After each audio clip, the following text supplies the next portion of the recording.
Midst അവറിലേക്ക് സ്വാഗതം. Saudi Arabia ഇന്ത്യക്ക് നൽകുന്ന എണ്ണ വിഹിതത്തിൽ 10% കുറവ് വരുത്തുമെന്ന് ബന്ധപ്പെട്ട വൃത്തങ്ങളെ ഉദ്ധരിച്ച് സാമ്പത്തിക മാധ്യമങ്ങൾ റിപ്പോർട്ട് ചെയ്തു. സെപ്റ്റംബർ മുതലാണ് കുറവ് പ്രാബല്യത്തിൽ വരിക. ഇന്ത്യ ഉൾപ്പെടെയുള്ള ഏഷ്യൻ രാജ്യങ്ങൾക്കുള്ള എണ്ണ വിഹിതമാണ് അടുത്ത മാസം കുറവ് വരുത്തുന്നത്. എണ്ണ ഉൽപ്പാദന രാജ്യങ്ങളുടെ കൂട്ടായ്മയായ ഒപെക് ഉൽപ്പാദനം നിയന്ത്രിച്ചതിന്റെ ഭാഗമായി കയറ്റുമതി രാജ്യങ്ങൾക്കുള്ള വിഹിതവും കുറക്കുകയാണ്. അമേരിക്ക, യൂറോപ്പ് എന്നീ രാജ്യങ്ങൾക്കുള്ള വിഹിതത്തിൽ സൗദി കഴിഞ്ഞ മാസങ്ങളിൽ കുറവ് വരുത്തിയിരുന്നെങ്കിലും ഇന്ത്യയുടെ എണ്ണ വിഹിതം കുറക്കാനുള്ള തീരുമാനം ആദ്യമായാണ് കൈക്കൊള്ളുന്നതെന്നും റിപ്പോർട്ടിൽ പറയുന്നു. സെപ്റ്റംബർ മുതൽ 10% വിഹിതം കുറയ്ക്കാനുള്ള തീരുമാനം ചൊവ്വാഴ്ചയാണ് സൗദി അധികൃതർ പ്രഖ്യാപിച്ചത്. ഏഷ്യൻ രാജ്യങ്ങളുമായി കരാറിലെത്തിയ വിഹിതത്തിൽ ദിനേന 10 ലക്ഷം വീപ്പ എണ്ണ കുറക്കാൻ സൗദി നിർബന്ധിതമാണെന്നും അധികൃതർ കൂട്ടിച്ചേർത്തു. എന്നാൽ കുറവ് സെപ്റ്റംബറിന് ശേഷം തുടരുമോ എന്ന് ബന്ധപ്പെട്ടവർ വ്യക്തമാക്കിയിട്ടില്ല. അസർപുള്ളിയിൽ മീഡിയ 1 റിയാദ്. കുവൈത്തിൽ വിദേശികളുടെ ചികിത്സാ നിരക്കു വർധനയിൽ നിന്ന് ആരോഗ്യ മന്ത്രാലയം ജീവനക്കാരെ ഒഴിവാക്കിയ നടപടി വിവേചനപരമെന്ന് പാർലമെന്റ് അംഗങ്ങൾ. ഒരു വിഭാഗത്തിന് ഇളവ് നൽകുന്നത് മൂലം പൊതുമുതലിൽ ഭീമമായ നഷ്ടമുണ്ടാകുമെന്നും നിരക്ക് വർധനയുടെ യഥാർത്ഥ ഫലം സമ്പദ്ഘടനയ്ക്ക് ലഭിക്കാതെ പോകുമെന്നും എംപിമാർ അഭിപ്രായപ്പെട്ടു. ആരോഗ്യ മന്ത്രാലയത്തിലെ ജീവനക്കാർക്ക് ഇളവ് നൽകാനുള്ള തീരുമാനം മറ്റ് ഡിപ്പാർട്ട്മെന്റുകളും കീഴ്വഴക്കമായി സ്വീകരിക്കാൻ ഇടയുള്ളതിനാൽ ഉത്തരവ് എത്രയും പെട്ടെന്ന് റദ്ദാക്കണമെന്ന് അബ്ദുൽ കരീം അൽ കന്ദരി എംപി ആരോഗ്യമന്ത്രി ജമാൽ അൽ ഹർബിയോട് ആവശ്യപ്പെട്ടു. ഫീസ് വർധനയിൽ നിന്ന് ചില വിദേശികളെ ഒഴിവാക്കിയ തീരുമാനം പുനഃപരിശോധിക്കണമെന്നാവശ്യപ്പെട്ട മാജിദ് അൽ മുത്തേരി എംപി ഫീസ് വർധന നടപ്പാക്കുമ്പോൾ എല്ലാ വിദേശികളെയും ഒരുപോലെ പരിഗണിക്കണമെന്നും വിവേചനപരമായ നിലപാടുകൾക്ക് തങ്ങളുടെ പിന്തുണയുണ്ടാവില്ലെന്നും കൂട്ടിച്ചേർത്തു.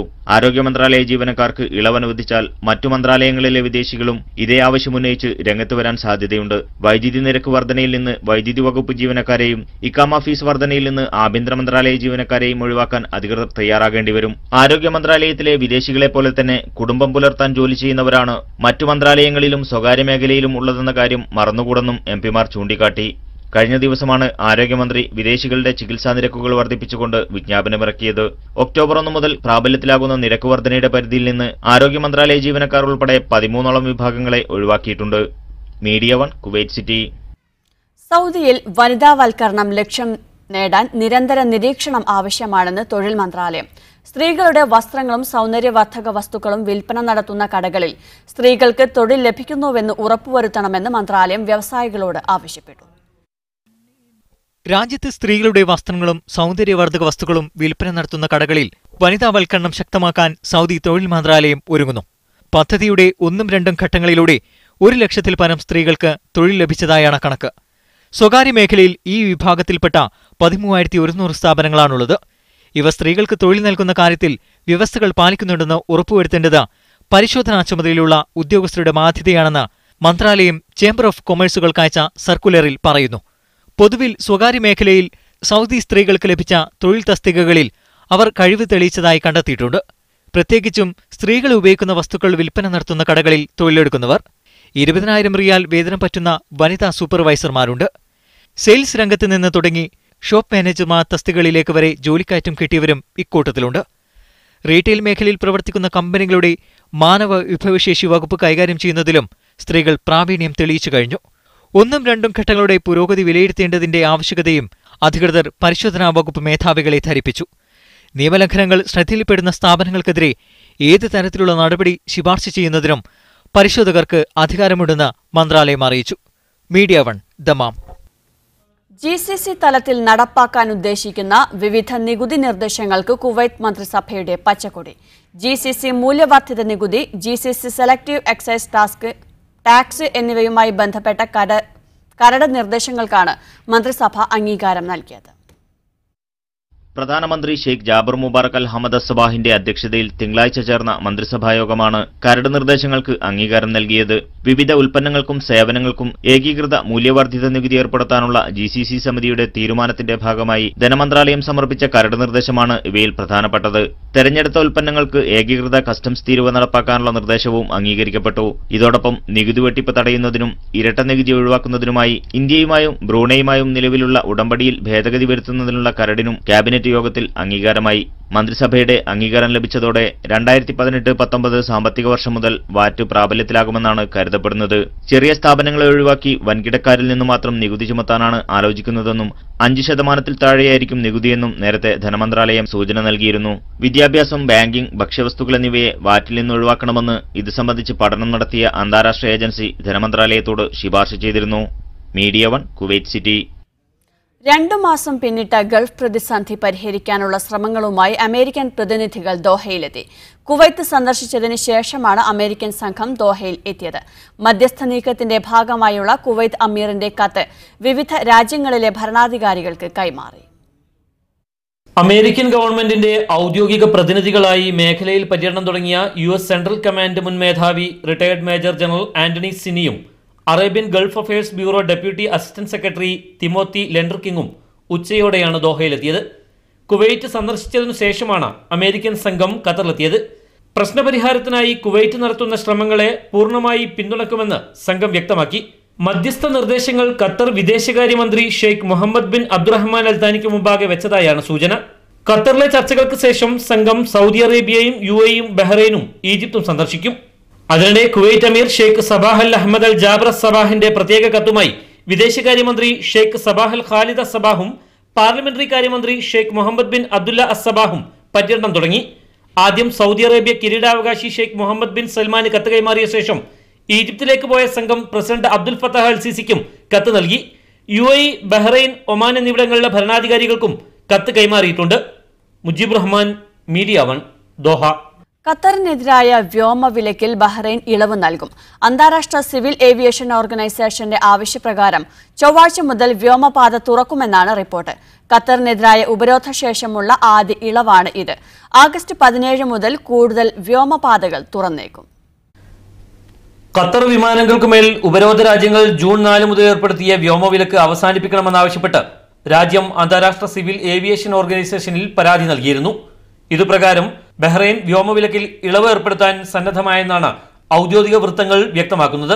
ചൊവ്വാഴ്ച ബഹ്റൈൻ ഫ്ലൈറ്റ് ഇൻഫർമേഷൻ റീജിയൻ ഖത്തറിനായി തുറന്നുകൊടുക്കുമെന്നും കൂടുതൽ വ്യോമമേഖല ഓഗസ്റ്റ് 17 മുതൽ തുറക്കുന്നതിന് തീരുമാനമായിട്ടുണ്ടെന്നും അന്താരാഷ്ട്ര സിവിൽ ഏവിയേഷൻ ഓർഗനൈസേഷൻ പ്രതിനിധി അലക്സ് മേഷ്ദാസ് ആണ് ട്വിറ്റർ അക്കൗണ്ട് വഴി വ്യക്തമാക്കിയത്. ജൂലൈ 31 അന്താരാഷ്ട്ര സിവിൽ ഏവിയേഷൻ ഓർഗനൈസേഷനിലെ മുഴുവൻ അംഗങ്ങളും ചിക്കാഗോ കൺവെൻഷനിലെ നിയമങ്ങളും നിർദ്ദേശങ്ങളും കർശനമായി പാലിക്കണമെന്ന് ഓർഗനൈസേഷൻ നിർദ്ദേശിച്ചിരുന്നു. ഖത്തറിന്റെ ആവശ്യപ്രകാരം കാനഡയിലെ മോൺട്രിയാലിൽ നടന്ന സിവിൽ ഏവിയേഷൻ ഓർഗനൈസേഷന്റെ പ്രത്യേക യോഗത്തിലാണ് തീരുമാനമുണ്ടായതെന്നാണ് കരുതപ്പെടുന്നത്. ഉപരോധം ഏർപ്പെടുത്തിയതിനെ തുടർന്ന് ബഹ്റൈന്റെ ഭാഗത്തു നിന്നുള്ള ഖത്തർ അനുകൂല നടപടികളിൽ പ്രധാനപ്പെട്ടതാണ് വ്യോമപാത തുറന്നുകൊടുക്കുന്നത്. Mujeeb Rahman, media one, Doha. ജപ്പാനിൽ നിർമ്മിച്ച കിക്കോമാൻ എന്ന സോയാ സോസിന് UAEയിൽ വിലക്കേർപ്പെടുത്തി. അമിതമായി ആൽക്കഹോൾ സാന്നിധ്യം കണ്ടെത്തിയതിനെ തുടർന്നാണ് പരിസ്ഥിതി മന്ത്രാലയം കിക്കോമാന് വിലക്കേർപ്പെടുത്തിയത്. ഇവ രാജ്യത്തേക്ക് ഇറക്കുമതി ചെയ്യുന്നതിനും വിൽക്കുന്നതിനും കൈവശം വയ്ക്കുന്നതിനും വിലക്ക് ബാധകമാണ്. പരിശോധനകളിൽ സോസിന്റെ എല്ലാ ബാച്ചിലും മദ്യത്തിന്റെ സാന്നിധ്യമുണ്ടെന്ന് കണ്ടെത്തുകയായിരുന്നു. ജപ്പാനിൽ നിർമ്മിച്ച കിക്കോമാൻ സോസിന് മാത്രമാണ് വിലക്കുള്ളത്. മറ്റു രാജ്യങ്ങളിൽ ഉൽപ്പാദിപ്പിച്ച കിക്കോമാൻ ഉൽപ്പന്നങ്ങൾക്ക് നിരോധനം ബാധകമല്ലെന്ന് വാർത്തകളിലേക്ക് വീണ്ടും. ഏത് ഭീഷണിയും നേരിടാൻ രാജ്യത്തെ സുരക്ഷാ സേന സജ്ജമാണെന്ന് കുവൈത്ത് ആഭ്യന്തര മന്ത്രാലയം. കുവൈത്തിൽ ഭീകരാക്രമണം നടത്തുമെന്ന തരത്തിൽ ഇസ്ലാമിക് സ്റ്റേറ്റിന്റെ പേരിൽ സമൂഹമാധ്യമങ്ങളിൽ വീഡിയോ പ്രചരിച്ച പശ്ചാത്തലത്തിലാണ് മന്ത്രാലയത്തിന്റെ വിശദീകരണം. വീഡിയോ ക്ലിപ്പിന്റെ ഉറവിടം കണ്ടെത്തുന്നതിനുള്ള അന്വേഷണം ഊർജിതമാക്കിയതായും അധികൃതർ അറിയിച്ചു. സൈനിക വേഷത്തിൽ മുഖംമൂടിധാരികളായ 3 പേരാണ് വീഡിയോയിൽ പ്രത്യക്ഷപ്പെടുന്നത്. കുവൈത്തിൽ വലിയ തോതിലുള്ള ഭീകരാക്രമണത്തിന് IS തയ്യാറെടുക്കുന്നെന്ന ഭീഷണിയാണ് സാമൂഹ്യമാധ്യമങ്ങളിൽ പ്രചരിച്ച വീഡിയോയിലുള്ളത്. സംഭവം അതീവ ഗൗരവത്തിൽ കാണുന്നതായി ആഭ്യന്തര മന്ത്രാലയം വാർത്താക്കുറിപ്പിൽ അറിയിച്ചു. ഇതിനു പിന്നിൽ പ്രവർത്തിച്ചവരെ നിയമത്തിന് മുന്നിൽ കൊണ്ടുവരാനുള്ള അന്വേഷണം ആരംഭിച്ചിട്ടുണ്ട്. ഏതുവിധേനയുള്ള ഭീഷണി നേരിടുന്നതിനും രാജ്യത്തെ പോലീസും പട്ടാളവും സജ്ജമാണെന്നും ആഭ്യന്തര മന്ത്രാലയം പുറത്തിറക്കിയ വാർത്താക്കുറിപ്പിൽ പറയുന്നു. അബ്ദലി ചാരക്കേസ് പ്രതികൾക്കായുള്ള അന്വേഷണം വഴിതിരിച്ചുവിടുന്നതിനായി ISന്റെ പേരിൽ ആരോ വ്യാജ വീഡിയോ തയ്യാറാക്കി പ്രചരിപ്പിച്ചതാണെന്നാണ് പോലീസ് നിഗമനം. അതേസമയം സാമൂഹ്യമാധ്യമങ്ങളിൽ പ്രചരിക്കുന്ന വീഡിയോയിൽ അഗ്നിശമന സേനയുടെ വാഹനം ഉൾപ്പെട്ടിട്ടുണ്ടെന്ന വാർത്ത അടിസ്ഥാനരഹിതമാണെന്ന് കുവൈത്ത് ഫയർ സർവീസ് ഡയറക്ടറേറ്റ് വ്യക്തമാക്കി. ഫയർ സർവീസ് വാഹനങ്ങളുടെ എല്ലാ ചലനങ്ങളും റെക്കോർഡ് ചെയ്യപ്പെടുന്നുണ്ടെന്നും ഡിപ്പാർട്ട്മെന്റിനെ അപകീർത്തിപ്പെടുത്തുന്ന രീതിയിൽ വ്യാജ പ്രചാരണങ്ങൾ നടത്തുന്നവർക്കെതിരെ നിയമ നടപടി സ്വീകരിക്കുമെന്നും അധികൃതർ അറിയിച്ചു. Media one, Kuwait city. ഉപഭോക്തൃ സംരക്ഷണ സമിതി ഇടപെടലിന്റെ ഫലമായി ഒമാനിലെ ദോഫാർ ഗവർണറേറ്റിൽ ഉപഭോക്താക്കൾക്ക് തിരികെ ലഭിച്ചത് 52,350 റിയാൽ. ആദ്യ 6 മാസ കാലയളവിൽ ലഭിച്ച 492 പരാതികളിൽ നടത്തിയ ഒത്തുതീർപ്പ് ചർച്ചകളിലാണ് ഉപഭോക്താക്കൾക്ക് ഗുണകരമായ തീരുമാനത്തിൽ എത്തിയത്. പരാതികളിൽ കൂടുതലും വാഹനമേഖലയുമായി ബന്ധപ്പെട്ടതാണെന്ന് അതോറിറ്റി ഡയറക്ടർ അലി അൽ ബസ്രാവി പറഞ്ഞു. വാഹന അറ്റകുറ്റപ്പണി, വർക്ക്ഷോപ്പുകൾ, ടയറുകൾ, സ്പെയർ പാർട്സുകൾ തുടങ്ങിയ മേഖലകളിൽ നിന്നായി 31,241 റിയാൽ തിരികെ നൽകാൻ നിർദ്ദേശമുണ്ടായി.